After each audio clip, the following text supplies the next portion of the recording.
Karen, can I just... You had an item about the media ignoring the floods in Bangladesh. Right.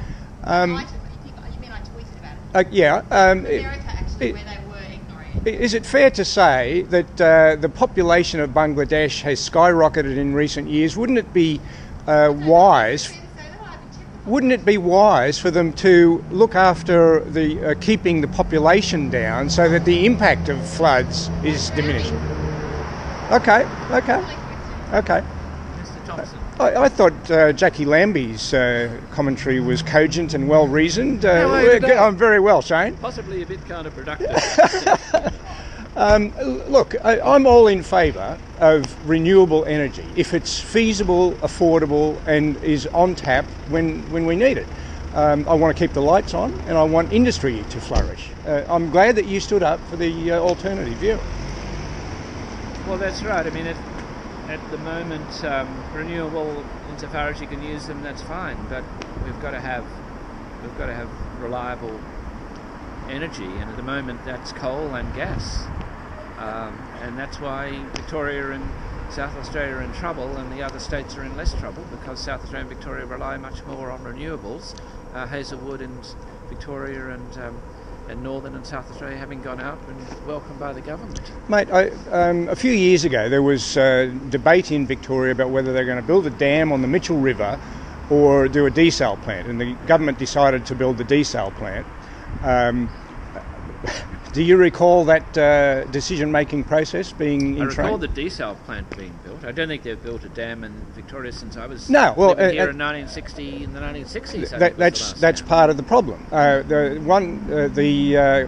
progressives are all in favour of renewable energy, but they don't like hydro because it involves damming rivers, which the fish are using in the meantime. So you've got a situation where the population of Victoria would have doubled or trebled and the water supplies haven't increased. So if you look at the Bureau of Meteorology figures, the storage capacity of Melbourne is significantly lower than that for Sydney and even Brisbane because of decisions that governments have made. And they claim to be in favour of renewables. So, you've got the big desal plant ready to go. It's going to be producing water, I believe, at great cost because compulsory water. Mate, the debate on same-sex marriage rages. I spoke to Andrew Wilkie outside the High Court. I saw your report. And I was intrigued at his story that he, as far as he can recall, he's always been in favour of same-sex marriage. Mate, I have been married to my wife for 46 years. I am as in love now as I was to begin with.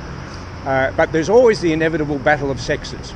And what I'm concerned about is if I have to be married to a person of the opposite sex for nearly 50 years, why should these people nowadays get off lightly? Is that a fair view? What, of either gender, you're saying? Yes, yeah. Oh, well, I've been married for a long time too. Yeah. I mean, who are us to say? Well, perhaps you found good women. I assume it was a woman. Absolutely. Okay.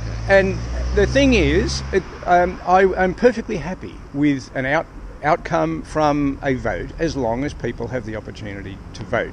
Do you think that's a fair Yeah, I'm happy view? with the outcome of the vote.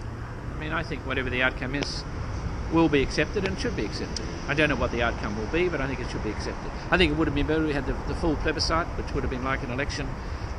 But since that was blocked in the Senate, the government's come up with the best it can come up with. And I agree with you totally. There was a tweet this morning, there was a picture of 4 ballot papers, envelopes, on a table, and the guy was saying, if the wankers don't change their address, I'm going to vote yes for all of them, which is an unfortunate situation.